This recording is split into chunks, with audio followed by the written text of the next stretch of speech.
ರಾತ್ರಿಯಲ್ಲಿ ಸಂತಾನ ಬಯಸಿ ಅಹೋರಾತ್ರಿಯಲ್ಲಿ ತಪಸ್ಸು ಮಾಡಿ ವಾನರ ಕೇಸರಿ ಕುಲಸತಿ ಗರ್ಭ ಧರಿಸಲು ಜನಿಸಿದನೊಬ್ಬ ಅಸಮಾನ ಬಲೋತ್ಥಾತನು ಸಂಯುತನು ಅಂಜನಿ ಸುತನು ಪವನನಂದನನು.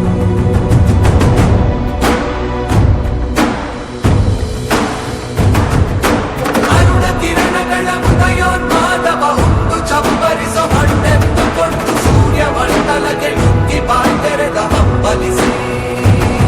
ತನ್ನ ದೇಹ ಬೆಂಕಿ ಸೂರ್ಯ ಮರೆಯಾಗಿ ಜಗವು ಕಾಗತ್ತಲ